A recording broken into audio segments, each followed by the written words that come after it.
And happy Thursday, Friday Eve, Friday, as we like to say here, Elias. That's right. We're almost there. We're so glad you are here joining us today on Hello Iowa, kind of earlier for you, your normal schedule. Yeah, I'm wearing a suit much earlier than I normally do. Normally it's sweats still, but no, it's always a joy to come in and hang out with you on the Davenport. The Davenport, oh, no one's ever called that here, I don't think. How fancy. Yeah. Well, we're really excited to have you here because I think a lot of people maybe have seen the commercials and the promos on. You have a special report coming up tonight, and it's really, really great and really, really personal for you. Yeah, this is Parkinson's Awareness Month, and it's kind of awkward because as a journalist, we don't, and you can relate to this, you don't really tell stories about yourself. We tell everybody else's story. Yeah. And my mother was diagnosed with Parkinson's almost 20 years ago. She was diagnosed early, which was to her benefit, which we'll talk about in this story. My mom can fight. That's some of the archive footage when she had Parkinson's here, but it was early on, very active.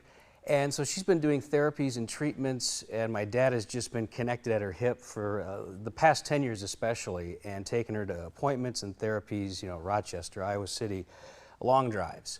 And they found out about this boxing class called Rocksteady Boxing, and it was offered at Friendship Haven in Fort Dodge at the Tom and Norma Schmoker Center.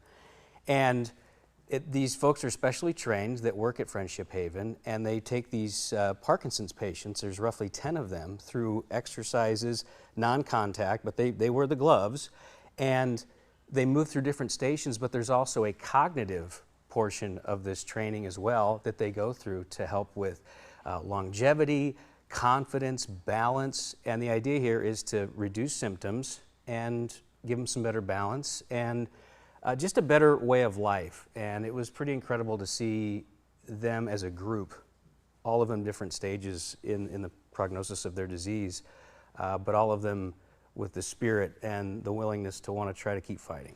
And so has your mom been doing that since she was diagnosed 20 years ago? This is a relatively new program, okay. And they were going to have this sooner, but with the pandemic and COVID, it kind of shut things down. And so it took a little longer for this program to actually be available in Fort Dodge. And it was a statewide effort. One of the leading researchers that is located here with Unity Point, who we're going to meet in this story, was one of the big driving forces in getting these folks trained, getting out into communities where there is a need, and there are people that want to participate in activities like this. And as we're going to find out, in the next 10 to 15 years, the number of people with Parkinson's disease is going to double because of the aging population. It's not that more people are getting Parkinson's, it's that demographically, it's facts are facts. And so there's going to be more people with a need to have these types of treatments, aside from medication and getting diagnosed early. Right now, the big push is finding ways to live longer and be active and avoid falls. And so that's why this is so important, along with some deep brainstem treatments, and they have ultrasound therapies they're doing. So those are the big four that really to take away that they're focusing on now, whereas a long time ago they thought with Parkinson's, rest, don't move, you shouldn't move a whole lot. Well, now it's completely the opposite. It is the more active you can be and more purposeful in what you're doing, the better it can be, because they've identified certain ways that your brain connects with your body that can help alleviate some symptoms. So some great lifestyle changes. What was it like? You mentioned, as journalists, we usually like to tell other people's stories, not our own. What was it like sitting down and interviewing your mom, not just talking to her, interviewing her?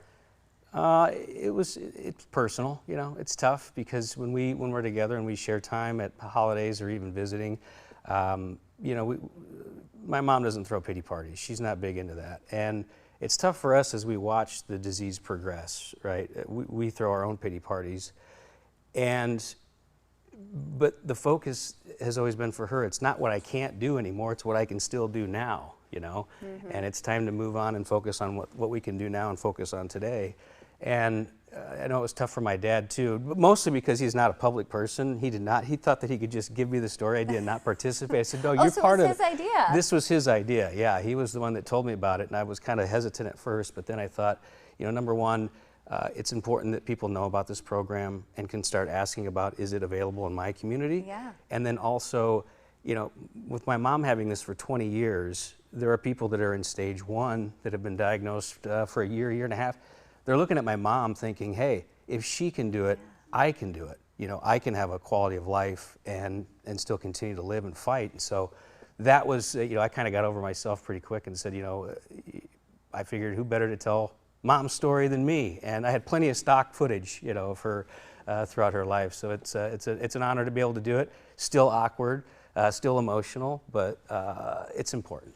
I think you're going to change a lot of people's lives, and I bet your mom is so proud of you for doing this too. There's a couple funny parts in the piece. In fact, she almost wanted to give my dad a left jab just to prove to how well she could hit, but she said, "I'm not allowed to do that," as much as she wanted to. But there's a part of the story too that I won't give away that was totally unexpected for these folks, which is special. So, plus we'll have lots of links in the story about, you know, dietary changes that are recommended that they've been on top of. And there's a big conference coming up in June at Hope Church in West Des Moines. It's one of the best in the country, where they bring professionals together and they talk about where we're at. They have breakout sessions for caregivers, for people like my dad, to learn how to cope, and because it's a family effort. It's not just the person with Parkinson's. It's everybody, your friends, your family members. Everybody's impacted, and we find ways to move forward, cope, give hope, stay positive, because depression is also something that comes hand in hand with Parkinson's. Well, Elias, we cannot wait to see this tonight. WHO 13 News at 10.